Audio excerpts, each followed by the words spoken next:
Those who cannot remember the past are condemned to repeat it. Those were the words of Spanish writer and philosopher George Santayana, who lived his last years shortly after the Second World War. It's a philosophy commonly used to evoke the horrors of the Holocaust and the belief that forgetting the lessons learnt during the atrocities committed during the war by the Nazi regime are not an option. Between 1941 and 1945, 11 million people, 6 million of them Jews, 2/3 of the Jewish population of Europe, were murdered in one of the most brutal acts of genocide this world has ever seen.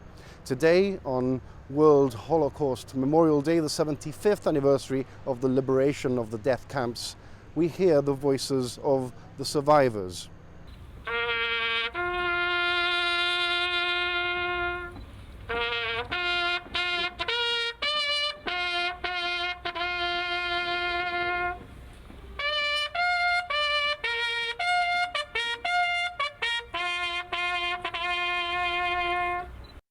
Across the world, there are those who can still tell their story.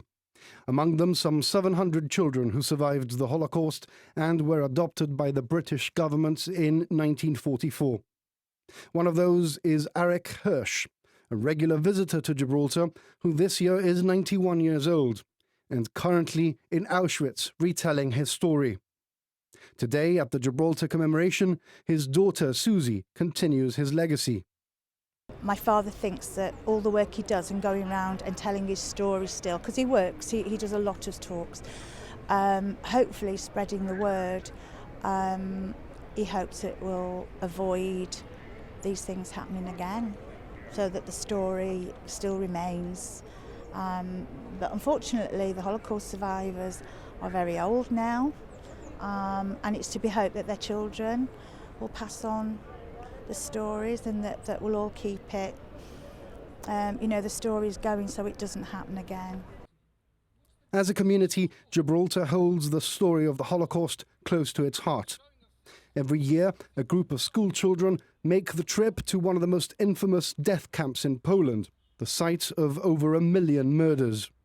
We run the charity Learning from Auschwitz here in Gibraltar, and for us it's always important to remember the lessons, and we can learn from the lessons of the past, that hopefully this doesn't happen again in the future.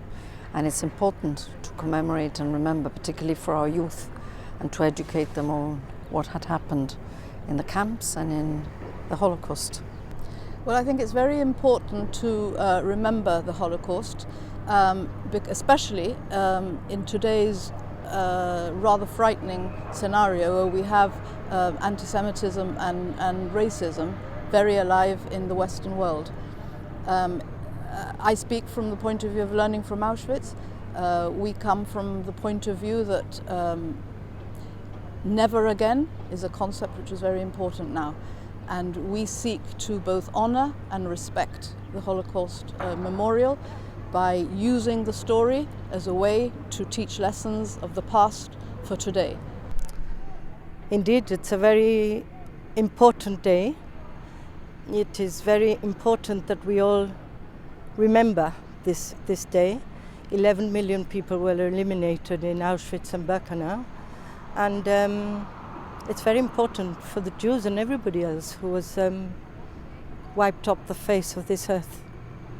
These images, courtesy of the US National Archives, bring forward to the 21st century the voices of those who have lain silent for decades, the victims of one of mankind's darkest moments, and who were remembered here today at Commonwealth Park and all around the world.